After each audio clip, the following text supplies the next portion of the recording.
დღევანდელი ჩვენი საუბარი შეეხება ისეთ ამაღლებულ გრძნობას, როგორიც არის სიყვარული. სამედიცინო ქიმიის თვალსაზრისით შევეცდები ავხსნა აი ეს შესანიშნავი გრძნობა, თუ რა ქიმიური გარდაქმნები უდევს აი ამ გრძნობას საფუძვლად. ორგანიზმის დაგანვითარებისა და ფუნქციონირების ძირითად პირობას წარმოადგენს ორგანიზმში შემავალი ქიმიური ნივთიერების დაბალანსება, რომელიც სრულფასოვანი და სრულყოფილი კვებით მიიღწევა. ადამიანი ეს არის სოციო-ბიოლოგიური არსება და მთლიანად ემორჩინება ბიოლოგიის კანონებს. ჩვენს ემოციებს ძირითადად განაგებს ბიოლოგიურად აქტიური ნივთიერებები, რომლებიც ორგანიზმში წარმოიქმნებიან, მიიღებიან საკვების სახით და ასე შემდეგ. ყველაფერი, რაც ჩვენს ორგანიზმში ხდება, საჭმლის მონელება, წყურვილის გრძნობა და თვითსიყვარულიც ქიმია არის. ყველაფერი, სიცოცხლე, სუნთქვა, ეს ემორჩილება ქიმიის კანონებს. სხვათა შორის, ჩვენი ემოციების განვითარებაში მონაწილეობს ძირითადად ჰორმონები, რომლებიც კასკადურად წარმოიქმნებიან ერთმანეთის მიყოლებით. პირველი ჰორმონები, რომელიც ჩნდება სიყვარულის გაჩენის პერიოდში, ეს გახლავთ ფენილეთილამინი და დოფამინი. ესენი არიან ბუნებრივი ნარკოტიკული ნივთიერებები, რომლებიც იწვევენ ეიფორიულ შეგრძნებას. დოფამინი, მაგალითად, ეს არის სხვანაირად უწოდებენ მიზნის მიღწევის ჰორმონს. ამ შემთხვევაში ადამიანი მიისწრაფი საწინააღმდეგო სქესისადმი, რომ მოიპოვოს მისი სიმპათია და ბოლო-ბოლო მიაღწიოს მიზანს მასთან ურთიერთობისა. ეს არის ძალიან ისეთი მთელი ცვლილებები ხდება ორგანიზმში, უძილობა, მადის დაკარგვა და ასე შემდეგ, ასე შემდეგ. შესანიშნავად გამოთქვა ეს შოთა რუსთაველმა მის დიდებულ ქმნილებაში, რომელიც წარმოადგენს არამატო ქართული, არამედ მსოფლიო კულტურის მწვერვალს, დაზრუნების მწვერვალს ვეფხისტყაოსანში. უკეთესად ვერ გამოითქმება აი ეს გრძნობა, რომელიც აი სიყვარულის ჩასახვის პერიოდში ჩნდება, შორით ბნედა, შორით გტომა, შორით დაგვა, შორით ალვა. აი ეს ის გრძნობებია, რომელიც გამოწვეულია სწორედ აი ამ ბუნებრივი ნარკოტიკების მოქმედებით, როგორც მოგახსენეთ, ფენილეთილამინი და დოფამინი. გამოჩენილი ფილოსოფოსი და ექიმი ავიცენა გამოიძახეს სასახლეში უფლისწულის სამკურნალოდ, შახის კარზე. უფლისწული ძალიან მძიმედ იყო დაავადებული, ვერავინ ვერ გაიგო მისი ავადმყოფობის მიზეზი. დაიკარგა ძილი, მოსვენება და ასე შემდეგ. ავიცენა მიხვდა, რომ ეს ხმაწვილი იყო უიმედოდ შეყვარებული. მან მოჰკიდა ხელი, ისე რომ მაჯაზე ეგრძნო გულისცემა და გაიყვანა ქუჩებში. და როდესაც ერთ სახლს მიუახლოვდნენ, აუჩქარდა აი ამ უფლისწულს მაჯის ძემა. მაშინ ავიცენა მიიყვანა შახი ამ სახლთან და უთხრა, ეს არის შენი შვილის დაავადების მიზეზი. დააქორწინე ისინიო და მორჩებაო. ეს მეტყველებს იმის შესახებ, რომ ეს არის ბუნებრივი რეაქცია ამ ჰორმონალური ცვლილებებით გამოწვეული. სხვათა შორის შემდგომ ეტაპზე გამოიყოფა ასევე ბუნებრივი ნარკოტიკული ნივთიერება, ეს გახლავთ ენდორფინები. ენდორფინები პასუხისმგებელი არიან ასევე იმუნური სისტემის ამაღლებაზე. და აქედან გამომდინარე, შეყვარებულები ძალიან იშვიათად ავადდებიან. იშვიათად ავადმყოფობენ, იმიტომ რომ მათი იმუნური სისტემა მატულობს და აი ამის მიზეზი გახლავთ სწორედ ის ენდორფინები, რომლებიც პასუხისმგებელია სწორედ სიყვარულის მეორე სტადიაზე, აი ამ ემოციური შეგრძნებებისა. სხვათა შორის, ჯანმრთელობის დაცვის მსოფლიო ორგანიზაციამ სიყვარული დაავადებად გამოაცხადა. და გამოდის, რომ ესე იგი სიყვარული სასარგებლოც ყოფილა, არა მარტო დაავადება, იმიტომ რომ სწორედ იმუნური სისტემის აწევით ორგანიზმი უძლებს სხვადასხვა დაავადებებს და ძალიან ადვილად გადააქვს ესა თუ ის ავადმყოფობა. შემდგომი ჰორმონი, რომელიც მესამე სტადიაზე უკვე გამოიყოფა სიყვარულის აი ამ პროცესში, ეს გახლავთ ოქსიტოცინი, რომელიც პასუხისმგებელია წყნარ ურთიერთობაზე. ოქსიტოცინს სხვანაირად უწოდებენ ერთგულების ჰორმონს.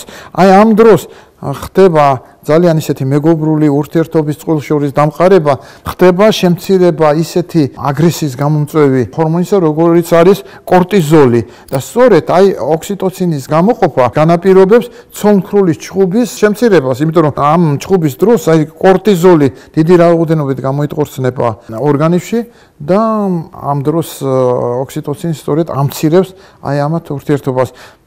წინა სტადიაზე, როცა მე საუბარი მქონდა დოფამინის შესახებ, აი დოფამინი თუ დიდი რაოდენობით დაგროვდა ორგანიზმში და ეს ხდება სწორედ ცალმხრივი სიყვარულის დროს.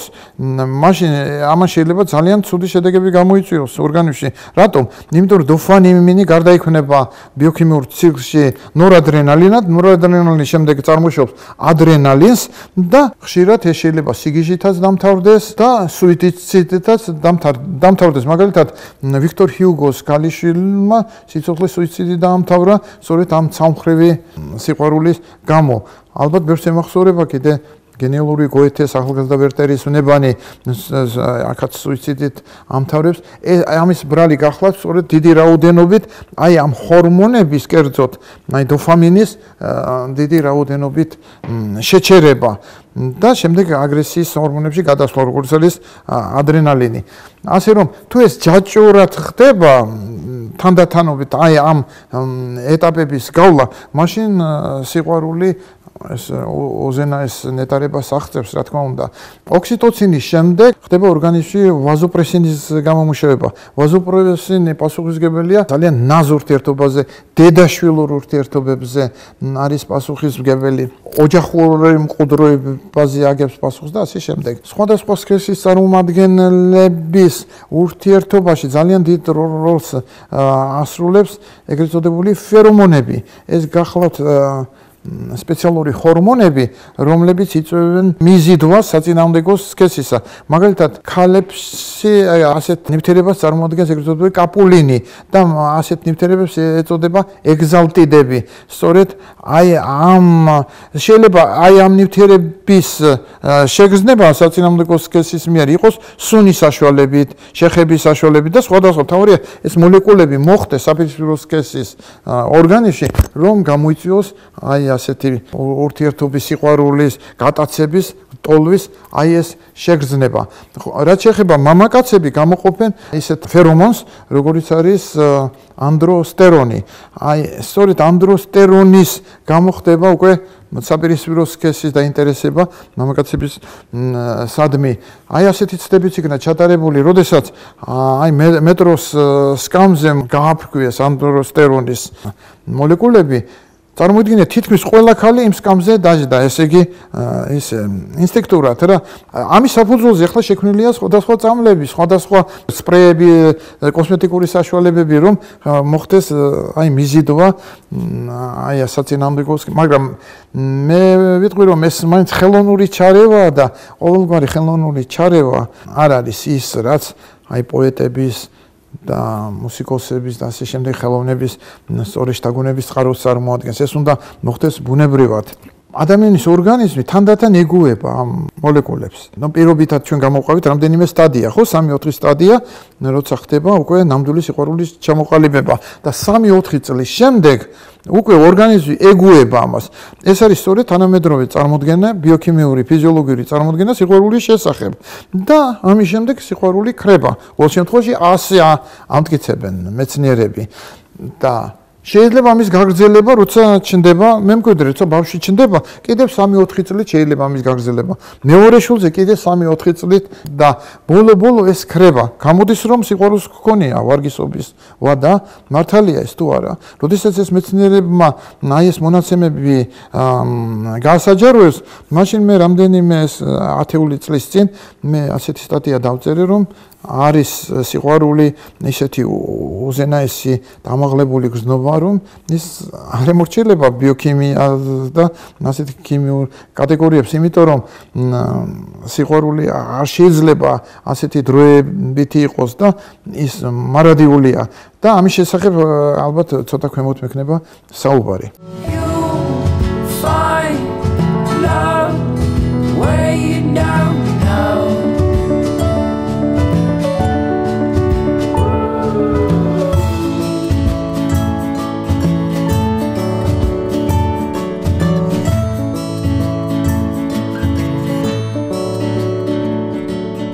ძველ ბერძნებს სიყვარულის აღსანიშნავი 4 სიტყვა გააჩნდათ. ეს არის დედმამიშვილური სიყვარული, მეგობრული სიყვარული, ხალხისადმი სიყვარული და ქალვაჟი სიყვარული.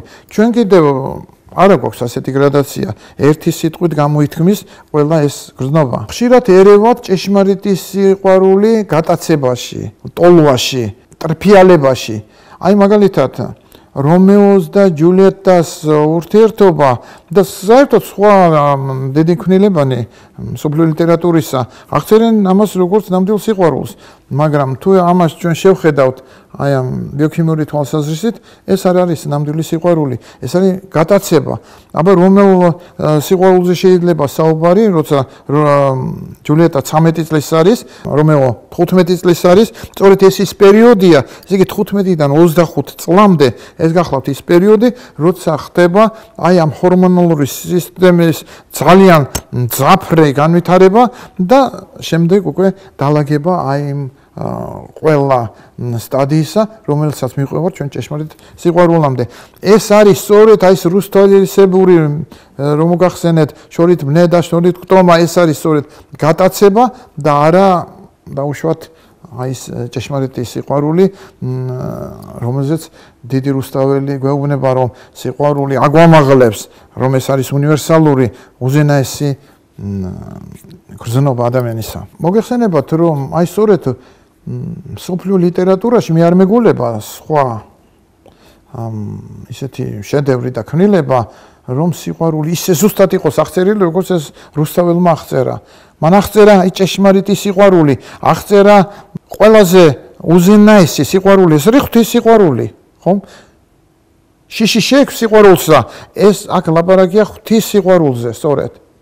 იგია საქმე საზეო, მომცემი აღმაფრენისა. აქ სწორედ საღვთო სიყვარულზეა საუბარი. შემდეგ რუსთაველი განიხილავს მიჯნურობას. ეს მთელი ტრაქტატია მოცემული, ესე ქალვაშის ნამდვილ სიყვარულს შორის, რომელსაც არავითარი კავშირი არ აქვს გატაცებასთან, დროებით ურთიერთობასთან და ასე შემდეგ. სხვა ლიტერატურულ ქმნილებებში ასეთი შესანიშნავი შედარება, ასეთი ზუსტი ანალიზი არსად არ მინახავს. მიჯნურობა არის ტურფა, საცოდნელი გვარი, მიჯნურობა სხვა რამეა, არ სიძვისა დასადარი, იგი სხვა, სიძვა სხვა, შუაუზის დიდი ზღვარი, ნურვინ გარეთ ერთმანეთსა გესმათ, ჩემი ნაუბარი.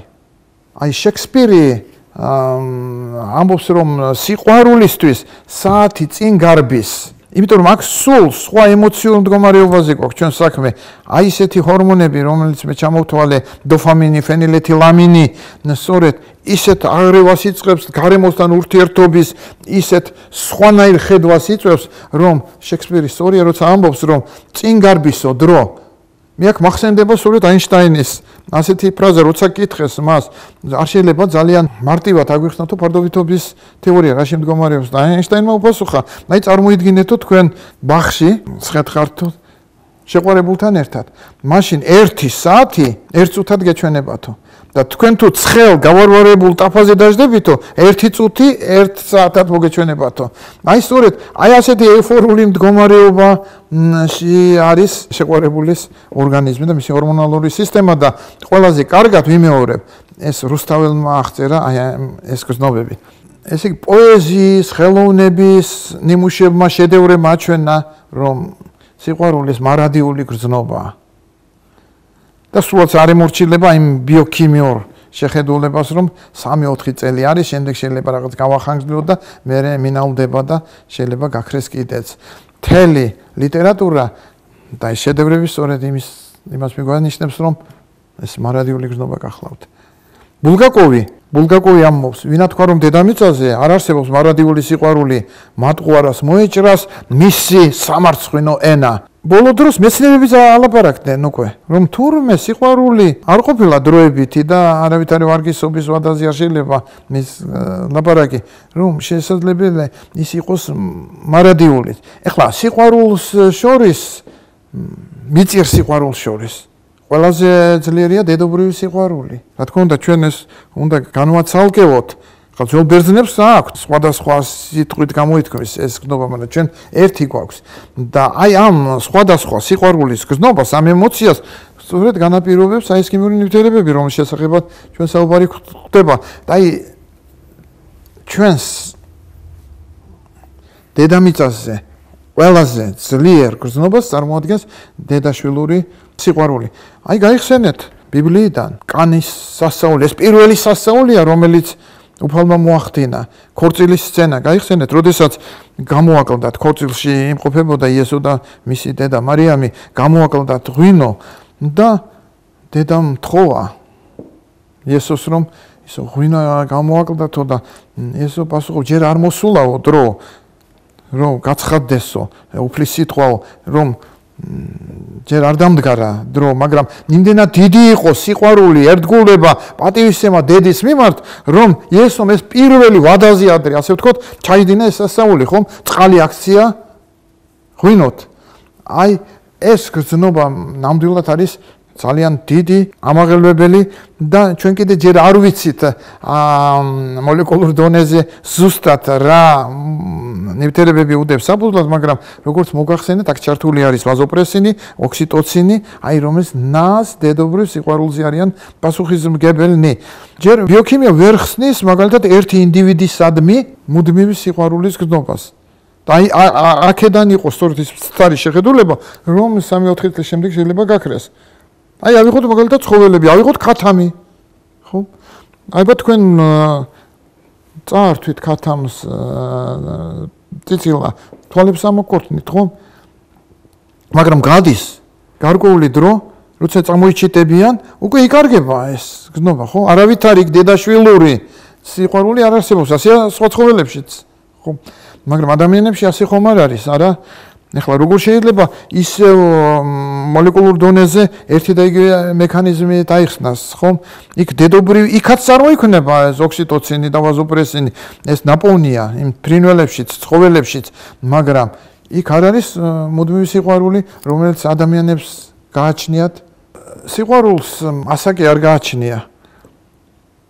ბევრს ახსოვს ევგენი ონეგინიდან პუშკინის შესანიშნავი სიტყვები, любви все возрасте покорны, რომ ყველა ასაკს ემორჩილება სიყვარულს ასაკი არ გააჩნია და სანამ გიყვარს ახალგაზრდა ხარ. აი ერთ-ერთი კრიტერიუმი სწორედ ახალგაზრდობისა არის ის, თუ სიყვარული შეგეძლია, შენ მუდამ ახალგაზრდა ხარ. ეს ემოციური სულიერი სტატუსითაც და ბიოქიმიური თვალსაზრისითაც, იმიტომ რომ აი ეს ნივთიერებები, ის ბიორგანული ნივთიერებები, როგორც არის ვაზოპრესინი, ოქსიტოცინი და სხვა, იწვევენ სწორედ აი იმ ჯანმრთელობის, იმუნური სისტემის შენარჩუნებას, რომელიც განაპირობებს, ასე ვთქვათ, მარადიულ ახალგაზრდობას, ხო? ამის შესანიშნავი მაგალითი გახლავთ გოეთე და მისი სოფლიო ლიტერატურის შედევრი ფაუსტი. თვითონ გოეთე 80 წელს იყო მიტანებული, როცა 18 წლის შეუყვარდა და შვილიშვილებმა ატეხეს და შთამომავლობამ და ოფიციალურად არ მოხდა მათი დაქორწინება, მაგრამ ეს სწორედ აი ის ემოციური მდგომარეობა, სადაც თუ სიყვარული შეგიძლია, შენ არ ხარ ხანდაზმული. ძალიან ბევრი ასეთი მაგალითები, მაგალითად გენიალური ჯოზეპე ვერდი, რომელიც 80 წელს მიტანებულმა 3 დიდებული ოპერა შექმნა. ეს არის აიდა, ფალსტაფი და ოტელო. წარმოიდგინეთ, ამაზე დიდი სიყვარულის სიმნი მუსიკაში გამოხატული არ ახსოვს ხელოვნებას, ხომ? ასე რომ ეს გრძნობა არის ნამდვილად ისეთი საოცარი და ის რაც ქიმიით და მეცნიერებით არ გამოისახება, ის გამოიხატება სწორედ ხელოვნებით. ნაირა გელაშვილმა შესანიშნავად თქვა ასეთი რამ, რომ პოეზია ეს არის უზუსტესი ინფორმაცია სამყაროს შესახებ.